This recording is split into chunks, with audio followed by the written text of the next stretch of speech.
Pour yourself a cold one. Let's strike 'em, huh? And listen to Ross Tucker break down the top college prospects on another tasty edition of The College Draft. Yeah, it's Daddy Soda time on the College Draft podcast presented by DraftKings, who always has ridiculous offers for you guys. If you haven't gotten on the DraftKings Sportsbook train yet, you absolutely should. If you haven't gotten on the Emory Hunt College Draft podcast train yet, you're missing out. Although, if you're watching on YouTube, youtube.com/Ross Tucker NFL, or listening right now, you're the wrong people to talk to. You're the ones I already know. You need to tell other people. Emory was 4 for 4 last week with his college draft betting picks. So I say it all the time. I'll say it again. This show is 3 podcasts for the price of 1. By the way, the price is 0. The price is about 26 minutes of your time. And you get to hear about the biggest college football games. College football podcast, check. The best prospects in those games, NFL draft podcast, check. And who to bet on in those games, college football betting podcast, check. And Emory's good. He's really good. You need to listen to him. It's awesome. Emory, of course, can be followed on social media at FBallGamePlan on Twitter, Football Game Plan on YouTube. And, of course, it's never too early.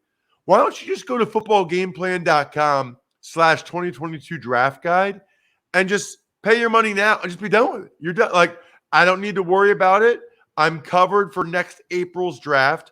I already know I will get Emory's data, Emory's guide, as soon as it's ready, probably next February. I don't know, the combine and stuff, but whatever.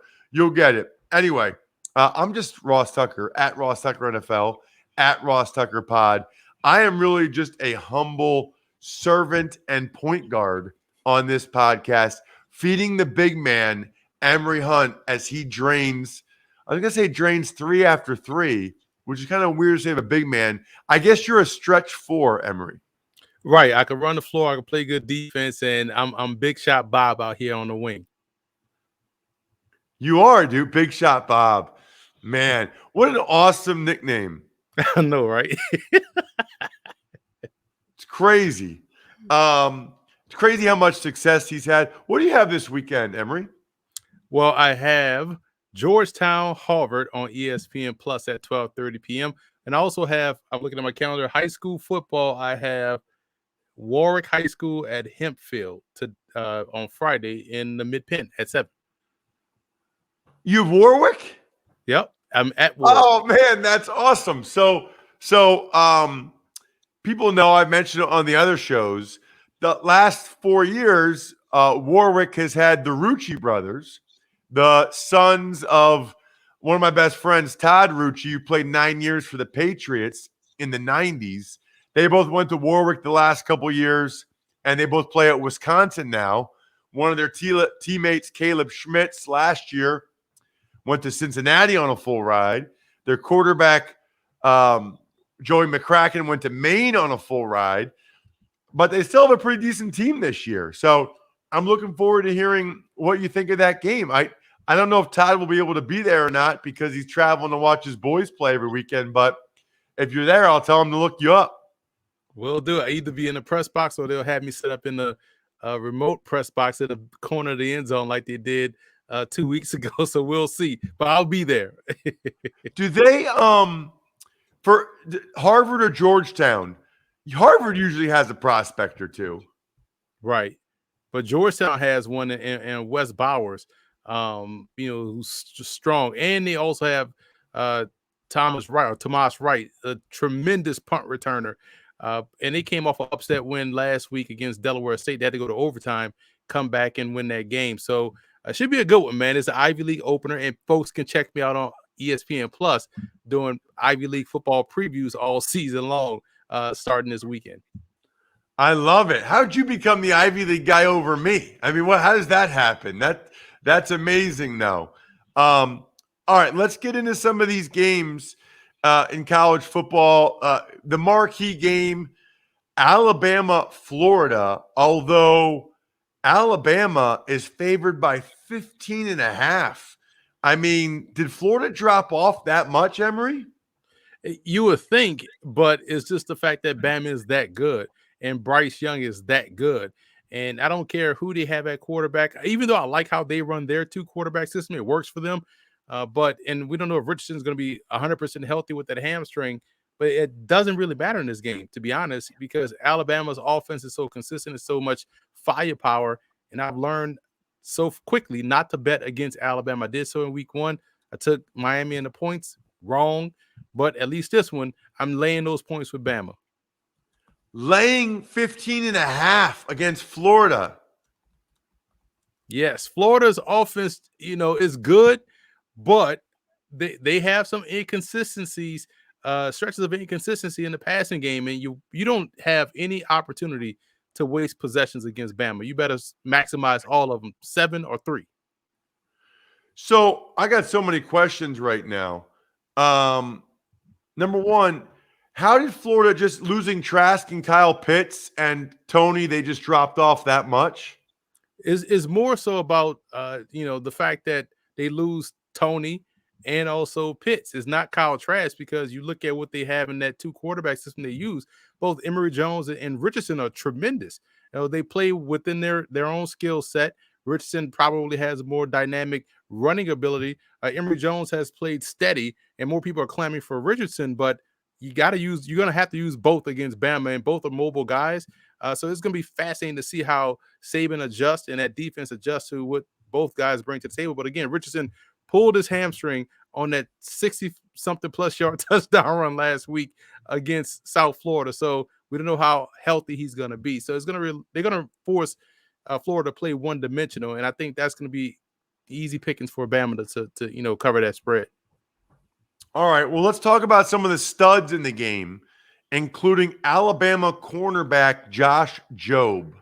Solid corner, the next in line of a guy that's going to go probably in that second round range for Alabama. Good man skills.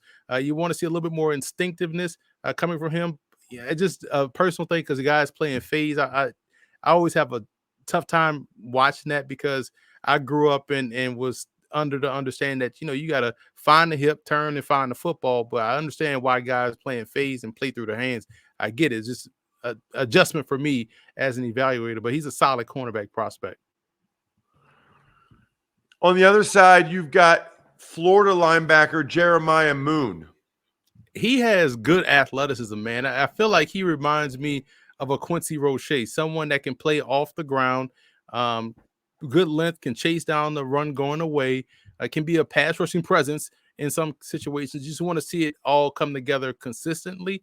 And if he can have a standout game against Alabama, you know how it only takes one game against a really good team to really catapult your draft stock. So I think he's someone to watch in this game because he does have a lot of work-withable skills.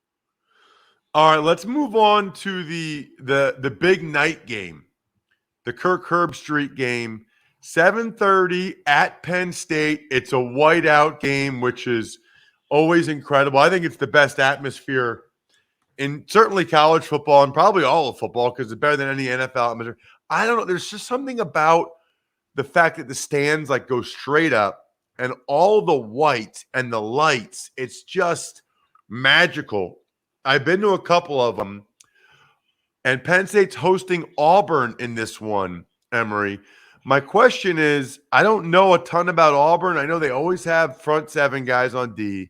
They always have running backs. And it feels like Bo Nix has already been the quarterback there for a while. Penn State's favored by 6. That's a little bit higher than I thought it would be. But they've looked good the first couple of weeks. I know a lot about Penn State. What do you think about that spread? It's interesting. You're right. That's a pretty big spread considering how well Auburn has played. Granted, it's been against teams that they should have blown out, which they did, 60 points in both.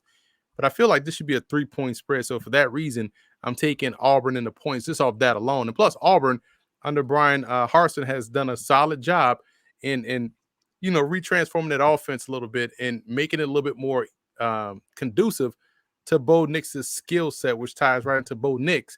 This is set up for him perfectly. This is one of these moxie games And if he has a good game here, remember it was a hot take earlier in the season where someone said that Bo Nix could be the number one overall pick or number one quarterback in the draft class, and everybody laughed. But you sit back and think about it, like it only take one moxie game, one Joe Kane, put the women and children to bed and go looking for dinner type game. This is it.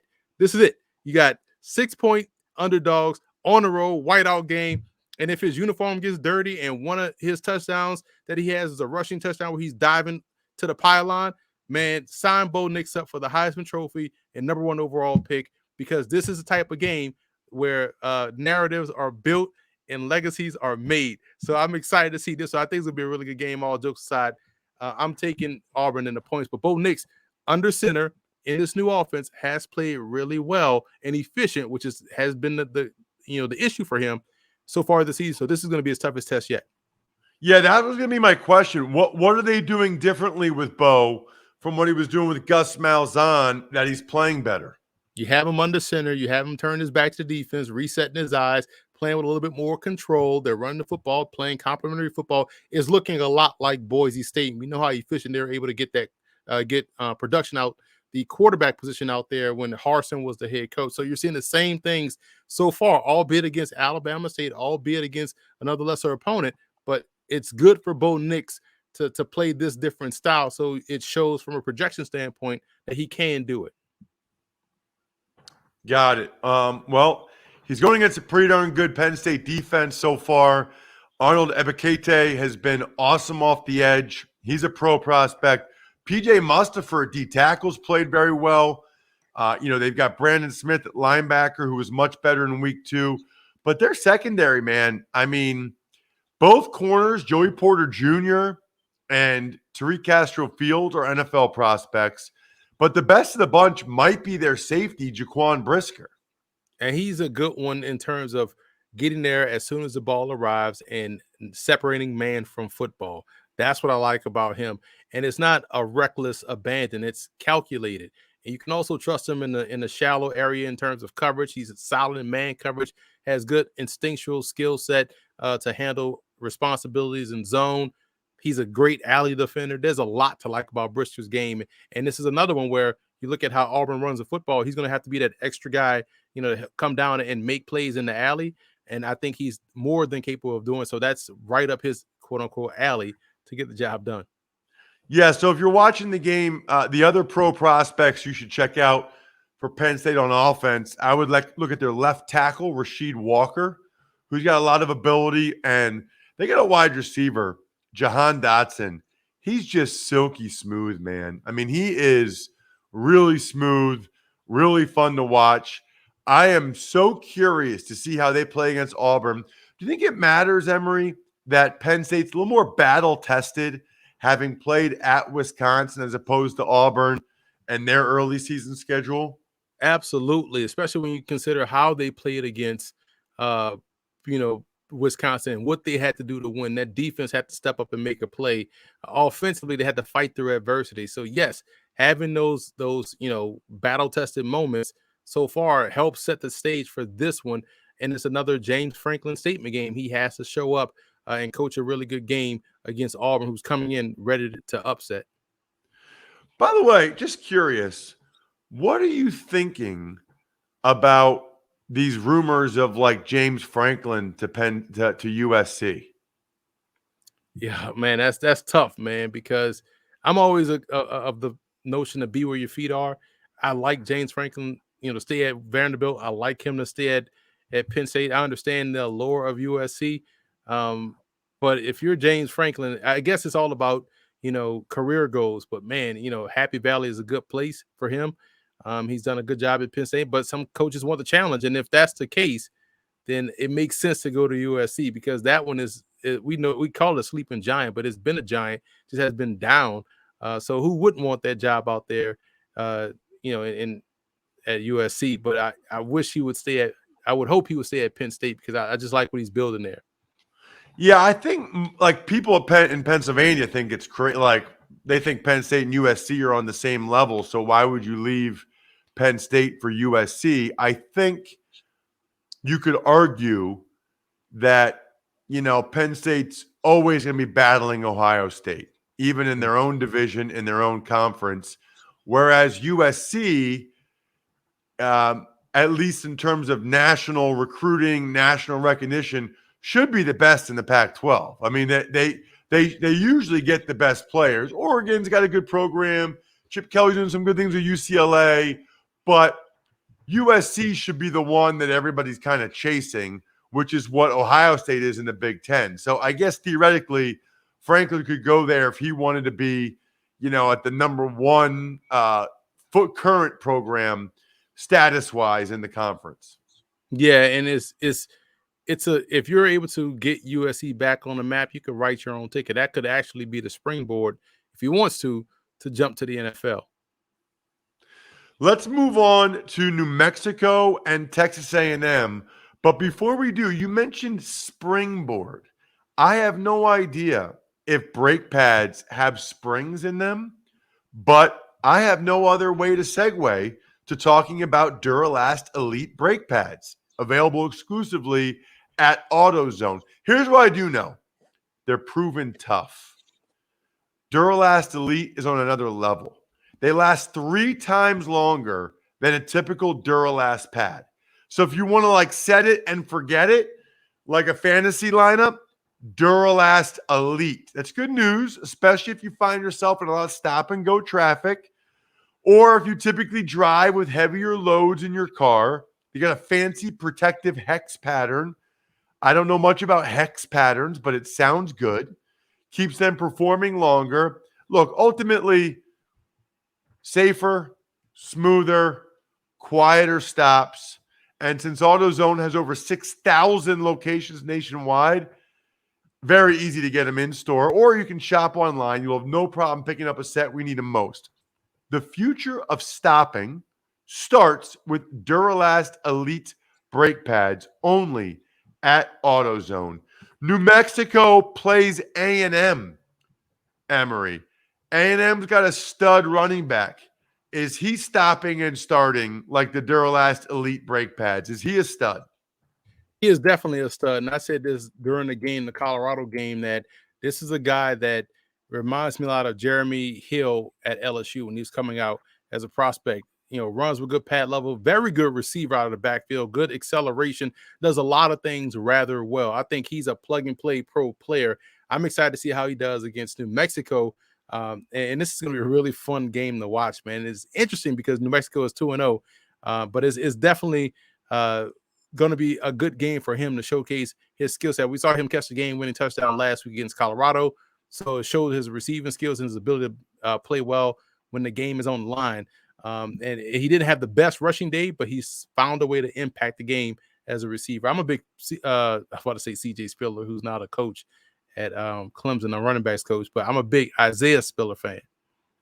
So why do you say it's going to be a fun game against New Mexico? I would think A&M would just blow them out, right? A&M is favored by 28. Yeah, because New Mexico's quarterback, Terry Wilson, who you may remember was at Kentucky, is looking outstanding out there. He is this year's version, in my opinion, of Tyler Huntley. This guy is playing efficient football. He's playing effective football. He's not turning the ball over. He's showcasing the passing skills that he didn't showcase at Kentucky, probably due to the offense he was in. But he has his offense out in New Mexico just, churning up the yards and generating chunk play after chunk play. So his ability as a guy that can make plays, all levels of the field, throwing the football, but also as a guy that can create and run and show that leadership, it could be a situation where, it could be a back and forth affair. We may see a lot of points score here. I will probably stay away from the point spread and look to attack that over-under number. Got it. Okay. All right. Good to know. Last but certainly not least, this is a really interesting matchup. It's Oklahoma State at Boise State, and you don't see very many Power 5 teams play Boise State very often. There's not a lot of upside to doing so. They're usually better than you, but you don't really get a whole lot of credit for beating them. I don't know how they got this one scheduled, where Oklahoma State is playing at Boise State. Boise State is favored by 4.5. I'm fascinated that this game even got scheduled. I don't know. I mean, if I'm Mike Gundy, I am furious probably at the Oklahoma State AD. I don't remember Boise State playing at Oklahoma State. They start by going to Boise State. That's strange. At any rate, your thoughts, Emory, on Boise State favored by 4.5. That is the fascinating part too. Not only do you go on the road, but you're also underdogs to Boise State. And listen, Boise State is good on both sides of the ball, but at the end of the day, this is Oklahoma State. There's a lot of speed. There's a lot of explosiveness. There's a big play potential there and on both ends of offense.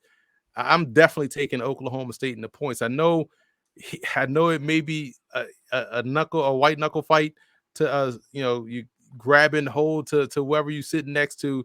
Like, man, I need this to finish. I need this to go towards the favor of Oklahoma State.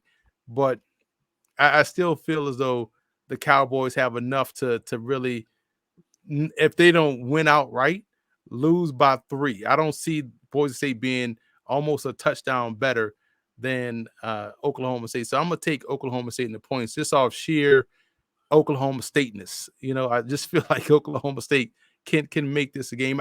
And again, Boise did a really good job last weekend. And I feel like that score is carrying over into this spread. So staying away from this, I would take Oklahoma State in the points. And it sounds like you like both corners for Oklahoma State. Yeah, Christian Holmes and Jarek Bernard Converse, 2 outstanding athletic matchup guys. And you get that's the one thing I do like about Big 12 cornerbacks. You get a lot of reps. We saw it last year with Zach McPherson, who's now with the Eagles. And you're going to see it with any cornerback coming out of a Big 12 program. You get a lot of opportunity to watch these guys. And both of these guys, again, matchup corners, athletic, they're on the Senior Bowl watch list. So this is another one of these spotlight games that they can step in. And if they can force Boise State to be a one-dimensional offense, they have a really good chance of covering the spread like I alluded to earlier. So that's why I'm also taking Oklahoma State. Got it. And who do you like for Boise State? Another Senior Bowl watch list guy, Jake Stetz, the offensive lineman. I mean, we talk about sight unseen with prospects. Boise State has quietly become that when you're talking about point of attack guys, offensive line guys. He's another one that's strong, technically sound, doesn't have many busts out there on the field. And if they're going to run the football, it's going to be because he's done a great job out there on the edge. Make sure you check him out on social media at FBall Game Plan on Twitter, Football Game Plan on YouTube. We are youtube.com/Ross Tucker NFL. If you ever want to watch this show on YouTube, I mentioned the draft guide earlier. Remember, if you don't listen to the Ross Tucker Football Podcast, you take advantage of any of our sponsors over at rosstucker.com. Send it to me, ross@rosstucker.com. You might win this week's free Madden, which is amazing. Whether it's Xbox, PS4, whatever, I got you. Other than that, enjoy the college football. I'll be doing UConn at Army Saturday at noon. Army's got a couple of really good prospects. UConn got a D tackle you should check out as well. But I think Army's got 2 D linemen, a couple of safeties, a linebacker that are all worth being on the radar screen. Other than that, the keg is kicked. We're all tapped out. Thanks for listening to the College Draft Podcast. Make sure to also subscribe to the Ross Tucker Football Podcast, Fantasy Feast, Even Money, and The Business of Sports. All available at Apple Podcasts, rosstucker.com, or wherever podcasts can be found. A lot of times on the show, I mentioned DraftKings. Here's what you need to know. You got to be 21 or older, New Jersey, Indiana, or Pennsylvania only. New customers only. Restrictions apply. See DraftKings.com/sportsbook for details. Gambling problem, call 1-800-GAMBLER, or in Indiana, 1-800-9-WITH-IT. By the way, if what I was talking about included a deposit bonus, doesn't always, sometimes it does. Deposit bonus requires 25 times playthrough, and deposit bonuses are paid out in site credit.